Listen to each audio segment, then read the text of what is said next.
पिछले हिस्से में आपने सुना एक अजीब आदमी जो हर रोज सिर्फ 3 कदम चलता है और उसी गली में मिलती है। 2 लाशें, ना कोई गवाह ना कोई सुराग, सिर्फ एक पुरानी तस्वीर जिसमें छुपा है रघु का अतीत। अब कहानी वहीं लौट रही है जहां से सब शुरू हुआ था। रघु के कमरे से मिली तस्वीर में 3 लोग थे, रघु, सनी और अमित। और अब कहानी वहीं लौटने लगी, साल 1996 की। उस रात पर जब सब कुछ शुरू हुआ था तब ये तीनों दोस्त थे घनिष्ठ। हर दिन साथ, हर शाम उसी गली में एक पुराना खेल खेलते थे, आंख में चौली। मगर उनके खेल में एक ट्विस्ट होता था। जिस दिन बारिश होती थी तीनों सीढ़ियों से नीचे बेसमेंट में जाते थे जहां अंधेरा होता था और सिर्फ एक टॉर्च जलती थी। उन्हें लगता था अंधेरे में डर का सामना करना उन्हें मजबूत बनाता है। एक रात खेल कुछ ज्यादा ही असली हो गया।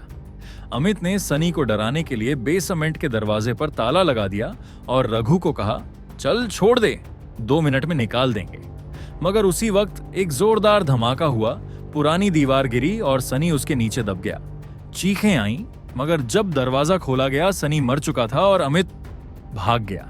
रघु कुछ नहीं बोल पाया, वो डर गया था। पुलिस आई, मामला दुर्घटना कहा गया, मगर रघु जानता था ये सिर्फ दुर्घटना नहीं थी। वो दिन आज तक उसके साथ जिंदा था। अब वापस वर्तमान में।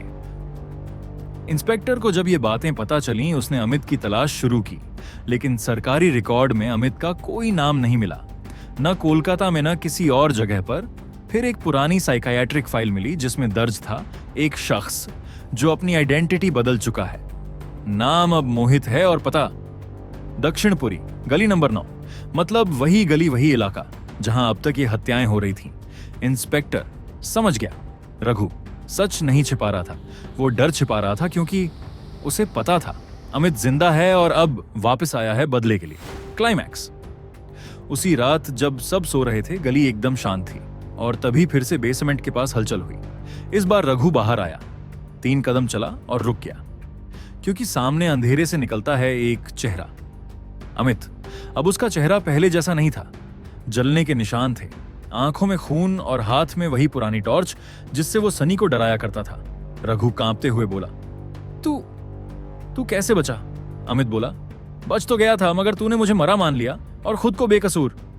फिर वो आगे बढ़ा और बोला, अब बारी तेरी है डर को देखने की, जैसे हम देखा करते थे सीढ़ियों के नीचे। लेकिन उसी वक्त पीछे से पुलिस की जीप आई और एक तेज चिल्लाहट के साथ अमित भागने की कोशिश करता है, मगर रघु पहली बार चौथा कदम रखता है, पकड़ लेता है अमित को, आंखों में आंसू, और कहता है, अब डर नहीं लगता अमित, अब पछतावा होता है। अमित गिर पड़ता है, पुलिस उसे ले जाती है और रघु सीढ़ियों की ओर देखता है। फिर से 3 कदम चलता है और इस बार चौथे पर रुकता नहीं, नीचे उतर जाता है और अंधेरे से कहता है, अब तू जा सकता है सनी। कभी कभी गुजरे वक्त के डर हमसे ज्यादा वक्त तक जिंदा रहते हैं। 3 कदम डोर सिर्फ एक कहानी नहीं, एक याद थी जो रघु के हर कदम में छुपी थी। अगर आपको यह कहानी पसंद आई तो लाइक करें और कमेंट में लिखें कौन सा पार्ट सबसे इंपैक्टफुल लगा। मिलते हैं अगले सस्पेंस के साथ, बस 3 कदम दूर।